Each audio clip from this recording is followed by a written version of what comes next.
Alors on va faire un rappel sur les lentilles minces convergentes qui sont vues maintenant en seconde. Donc une lentille mince, ça va être un matériau transparent, comme ici, qui va être plus épais au centre qu'au bord.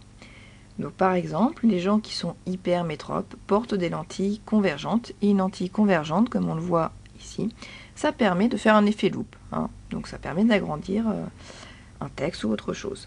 Au niveau des dessins, on peut représenter une lentille convergente de ces trois façons. On voit bien par exemple sur celle du milieu qu'elle est bien plus épaisse au centre ici que sur les bords en haut. Pour le représenter nous sur les schémas, on va se servir d'une double flèche. Donc cette double flèche représente une lentille convergente. Expérimentalement, je prends une lentille convergente comme ici et je vais lui faire passer un rayon lumineux. Donc le rayon lumineux, on part de la gauche, on va vers la droite. Eh bien on voit que si ce rayon lumineux passe par le centre de la lentille, il n'est pas dévié. Au niveau de la schématisation, je représente ici par ma double flèche la lentille mince convergente. Son centre haut est appelé centre optique et l'axe des X comme en maths serait appelé l'axe optique. Ici c'est mon rayon lumineux. On voit que le rayon lumineux qui passe par le centre haut n'est pas dévié. Cette petite flèche-là, c'est pour dire que même si je change l'angle d'inclinaison de mon rayon incident, celui-ci ne sera toujours pas dévié.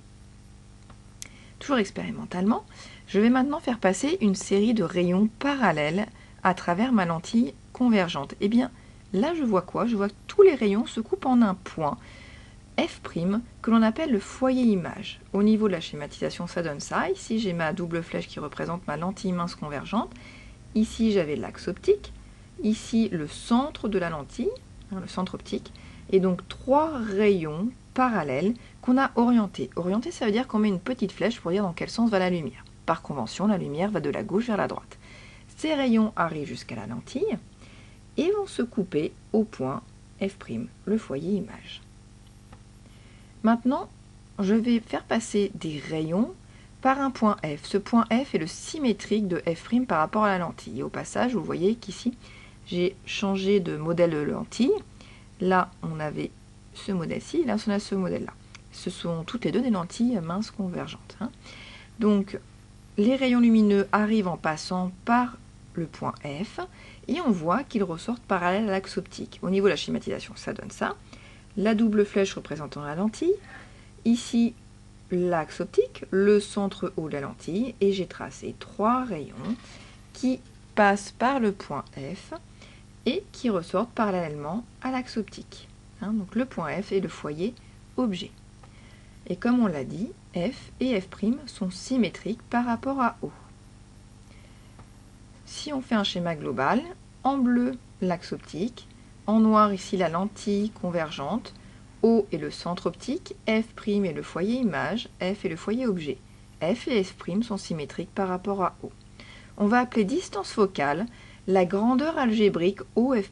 Qu'est-ce que c'est qu'une grandeur algébrique? Eh bien, par exemple, pour OF', si pour aller du point O vers le point F', je me déplace dans le sens de l'axe des X, donc dans le sens de l'axe optique, la grandeur est comptée positivement. Par exemple, si à la règle je mesure 5 cm ici, la grandeur algébrique OF' ferait plus 5 cm.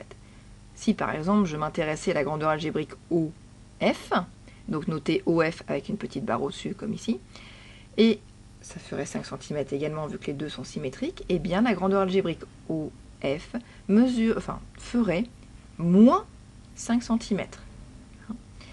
Donc ici la distance focale qu'on note petit f' est égale à la grandeur algébrique OF' qui est donc positive.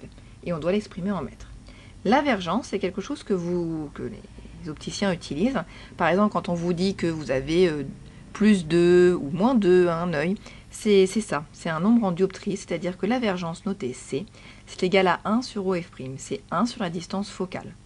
Alors nous, on n'étudiera que les cas où c'est positif, parce qu'on étudie les cas des lentilles convergentes, où l'avergence est toujours positive, vu que OF' est bien dans le sens de l'axe des X. On va chercher en optique à dessiner une image à partir d'un objet. Alors, un objet, on représente ça par une flèche vers le haut qui part de A vers B. Donc on appelle ça l'objet AB. Et on va chercher à dessiner à travers la lentille, donc du côté droit, généralement, une image qu'on note A'B'. Alors pour la trouver, cette image, graphiquement, il va falloir tracer 3 rayons. Le premier rayon, qui va être noté en vert, c'est un rayon qui va passer par le centre optique et qui n'est pas dévié. Donc une fois que j'ai placé mon objet AB, je prends le point B et je trace un trait qui va de B vers O. Donc d'ailleurs cette droite plutôt, qui va être orientée, hein, vous avez vu que j'ai remis une petite flèche, donc va de B vers O. Ensuite, en petit 2, on trace un rayon qui arrive parallèle à l'axe optique et qui émerge en passant par le foyer image F'. Donc je prends mon point B, je trace cette droite rouge jusqu'à la lentille et arrive à la lentille. Je trace une droite entre ce point-là et le point F'. Ensuite, je fais le troisième rayon, tout rayon passant par le foyer objet émerge parallèlement à l'axe optique. Désolé, il manque axe optique ici. Donc, je prends mon point B, je prends mon point F, je trace une droite, je vais jusqu'à la lentille, et arrivant à la lentille, je trace une parallèle à l'axe optique. On voit que les 3 rayons ici se coupent en un point. Ce point est le point B'. B' est l'image de B par rapport à la lentille. Pour trouver A', c'est facile. On trace la verticale et donc A' est à l'aplomb de B'. Hein, A' est toujours sur l'axe optique. Je vois que dans ce cas, l'image A'B', elle est plus petite que l'image AB. Hein, elle a été rétrécie.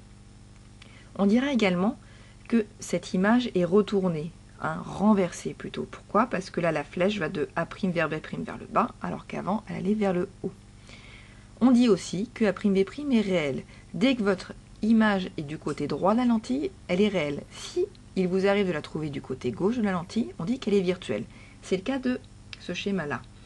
Je fais partie d'un objet AB. Je trace le premier rayon vert qui passe par le point B, le centre O, ici. Le deuxième rayon qui passe par B, parallèle à l'axe optique qui ressort en F'. Et le troisième rayon donc, qui passerait par F ici, puis le point B jusqu'à la lentille et qui ressort parallèlement à l'axe optique. Sauf que là, le problème, c'est que mes 3 rayons, ils ne se coupent pas. Donc quand vous avez ce cas de figure, vous prolongez les rayons. C'est ce qui a été fait en pointillé. Je prolonge chaque rayon et je vois que ça se coupe en un point, le point B'. Le point B' est du même côté que B. Donc l'image A'B' sera virtuelle. Pour le montrer, on le fait en pointillé. D'accord? Donc A' est comme tout à l'heure à l'aplomb de B'. On voit également que l'image A'B' n'est pas renversée, elle est dite droite parce que la flèche est dans le même sens que AB. Elle est également agrandie. Hein? L'image est agrandie. Pour généraliser, donc là vous avez le schéma général, vous avez un objet AB, une image A'B', les foyers images, les foyers objets, le centre optique. Si, comme ici, votre image est à droite de la lentille, c'est ce qu'on appelle ici à droite l'espace image, votre image sera réelle.